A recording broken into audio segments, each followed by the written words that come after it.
Good morning बच्चों। आज हम कक्षा 11 की पुस्तक आरोह है के पुस्तक का पाठ है दुष्यंत कुमार, जो कि एक गजलकार रहे हैं और हिंदी में गजल को हिंदी में दर्जा दिलाने के लिए इनका काफ़ी हाथ रहा है। आइए आज इनके बारे में हम थोड़ा सा परिचय देखते हैं।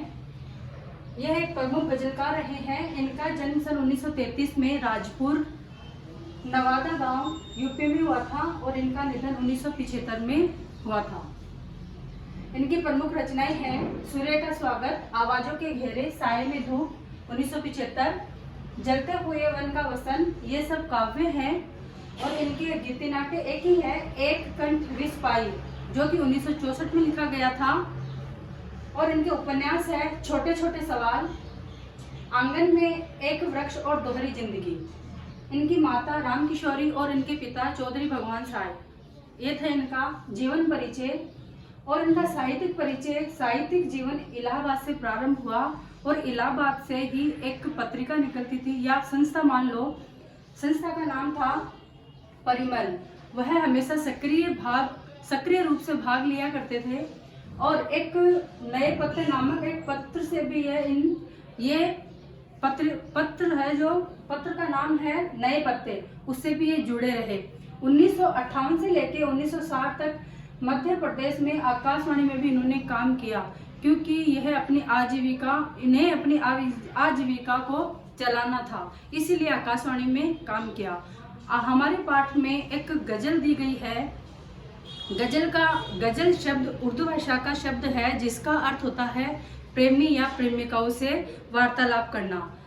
जब दुष्यंत कुमार शुरुआती दौर में काव्य रचना करने लगे थे तो यह दुष्यंत कुमार परदेशी के नाम से लिखा करते थे और इनका मूल नाम दुष्यंत कुमार त्यागी था।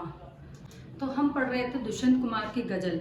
गजल शब्द का अर्थ होता है प्रेमी तथा प्रेमिकाओं से वार्तालाप करना। यह एक उर्दू भाषा का शब्द है। यह जो गजल हमारे पाठ में है या हमारे सिलेबस में है 11वीं क्लास की में, तो यह दुष्यंत कुमार की एक गजल है साए में धूप, जो 1975 में लिखी गई थी, उससे ली गई है। अब देखो एक नई चीज बताती हूँ मैं आज आपको गजल के बारे में। गजल का जो पहला शेर होता है उसको मतला कहा जाता है और गजल का जो अंतिम शेर होता है उसे मक्ता कहा जाता है। हमारे सिलेबस में जो गजल दी गई है उसका केंद्रीय भाव क्या है, आइए जानते हैं।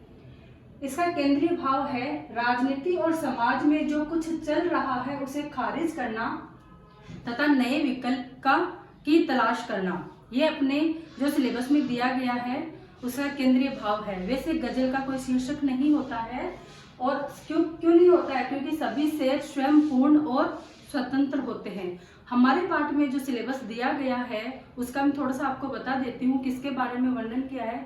कि जब आजाद भारत के पहले जो राजनीतिक व्यवस्थाएं थी उनमें जो गरीब जनता से जो वादे किए गए थे उसको सही समय पर पूरा नहीं किया गया है। जैसे कवि राजनीतिज्ञों ने झूठे वायदों पर व्यंग्य करता है कि वे हर घर में चिराग उपलब्ध करवाएंगे या कराने का वायदा तो कर लेते हैं, परंतु यहाँ तो पूरे शहर में एक भी चिराग नहीं है। यानी वादा तो किया गया था भाई प्रत्येक घर में मूलभूत आवश्यकताएं प्रदान की जाएगी, हर घर को छोड़कर एक घर में भी चिराग की उपलब्धि नहीं करवाई गई है। कवि को पेड़ों के साए में धूप लगती है, अर्थात आश्रयदाताओं के यहाँ भी कष्ट मिलते हैं, अतः वह हमेशा के लिए इन्हें छोड़कर जाना ठीक समझता है। यानी यहाँ दुख ही दुख मिल रहे हैं तो क्यों ना हम यहाँ से छोड़कर चले जाएं। वह उन लोगों की जिंदगी के सफर को आसान बताता है जो परिस्थिति के अनुसार स्वयं को बदल लेते हैं। मनुष्य को खुदा न मिले तो कोई बात नहीं है, कम से कम मनुष्य ने उस खुदा होने की कुछ न कुछ कल्पना तो की होगी। थोड़े समय के लिए ही सही हसीन सपना तो देखने को मिलता है। कुछ लोगों को विश्वास है कि पत्थर पिघल नहीं सकते। कवि आवाज के असर को देखने के लिए बेचैन है, शासक शायर की आवाज को दबाने के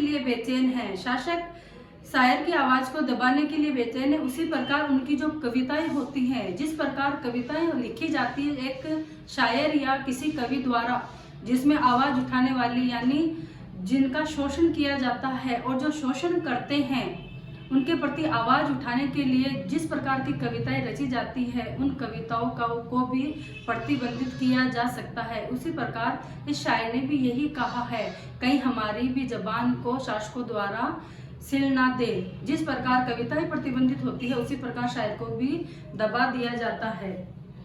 यह हमारे गजल में है। और तथा कवि किसी दूसरे के आश्रम में रहने के स्थान पर अपने घर में ही जीना चाहता है। यानी अपने जो गजल हम जो पढ़ेंगे, आज हमने केवल साहित्यिक परिचय और जीवन परिचय ही पढ़ा है। कल हम इस पाठ की पूरे पाठ की सब प्रसंग, संदर्भ सहित, व्याख्या और विशेष सहित पढ़ेंगे। आज के पाठ में हम साहित्यिक परिचय को ही देखा है। कल पुनः मिलते हैं। धन्यवाद।